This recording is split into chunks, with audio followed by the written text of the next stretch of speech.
And Sonia Renee Taylor joins me now. She's the author and founder of The Body Is Not an Apology. Sonia, thank you so much for being here. I want to start with that word, racism, because as you know, in some circles in our American culture, that word racism, or to be accused of being a racist, is nuclear.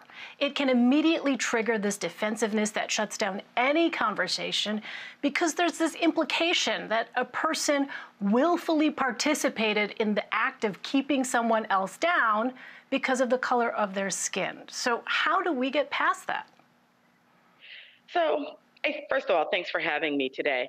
I think that there are a couple of things that we have to tinker with inside of that. The first is that, yes, it creates this sense of defensiveness, this sense of I'm being attacked. And I think that part of that is because we have collapsed racism with morality. And I understand why we've done that. Like, it's like, oh, yeah, you're a bad person if you're racist.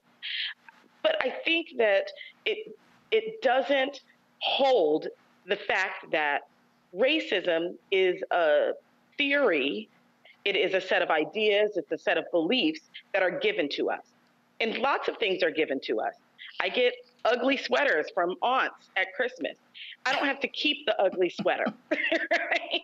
And so if we can figure out how to diffuse the nature of assuming that racist means bad, means horrible person, then it actually frees us up to be able to explore where have I learned this set of beliefs, ideas, and ways of being as a result of the system that I live in, as a result of the world that I live in. And then how do I start returning these ugly sweaters I don't want? Because I don't want them.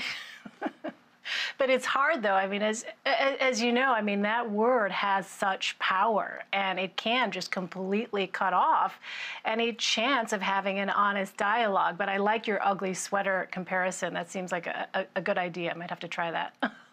Yeah, and that we get to choose whether or not that word is nuclear. Again, I invite people to say, of course I'm racist.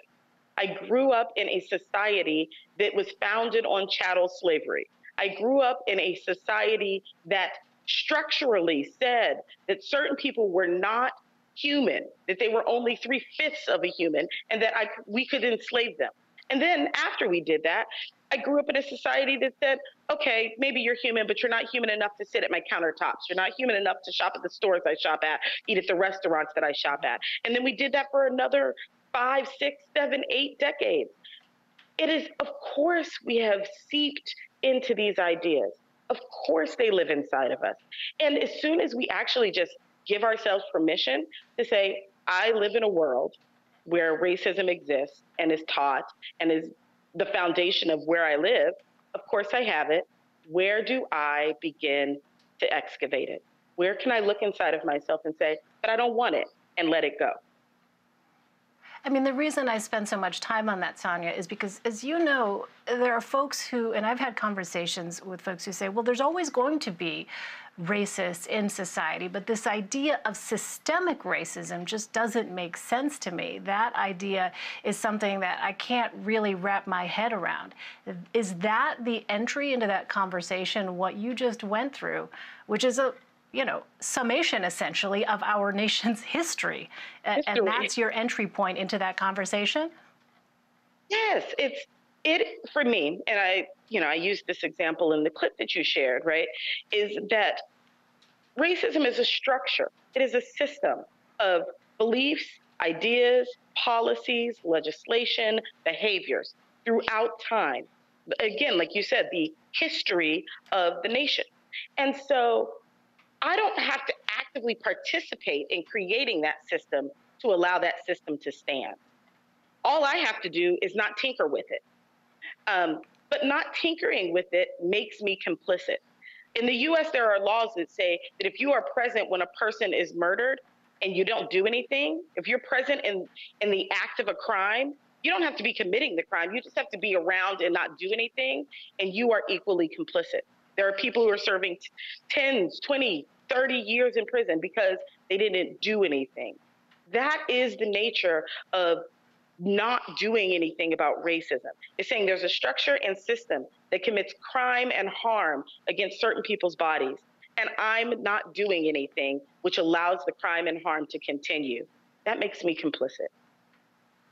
So let me ask you about this concept of privilege, because I feel like that is another word that carries this power to, unfortunately, sometimes shut down a conversation as well. Help people understand what that term means, privilege, and why you believe it has to be part of these discussions on race. So, privilege is simply the unearned benefits that you receive from the world that you didn't have to think about. You don't consider them because you don't have to consider them. For example, I'm going to use the example of able bodiedness as a privilege because many of us are ambulatory. We walk on two legs. If you walk in a building and there's a flight of stairs, you just walk up the stairs and you get to where you're going. You don't consider it a privilege to be able to walk up the stairs. There are stairs, you have two legs, they work, you go up the stairs. That is a very different experience for someone who is a wheelchair user, who enters that building, sees a flight of stairs with no elevator, and then has no way to get up.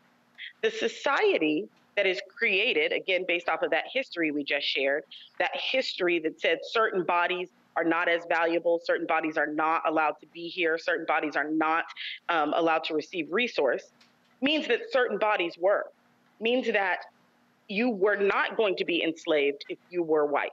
You were not going to be denied a seat on a bus if you were white. You were not going to be denied a mortgage or access to the benefits of the GI Bill if you were white. And you don't think about that because you don't have to.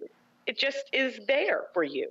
And you don't notice that it is not there for someone else because you're not intimately involved in their life. So part of the reason we can't see privilege is because we don't have other people in our existence who reflect privilege to us. They reflect, oh, I'm able to get something and my friend here wasn't able to get that. Our distance as a result of the way in which we segregate in society keeps us from being able to be consciously aware of the ways in which privilege shows up. All right. Well, Sonya Renee Taylor, these are difficult but long overdue conversations. Thank you for helping us start to figure out ways to navigate through together. Thanks so much. Yeah, absolutely. Thanks so much for having me.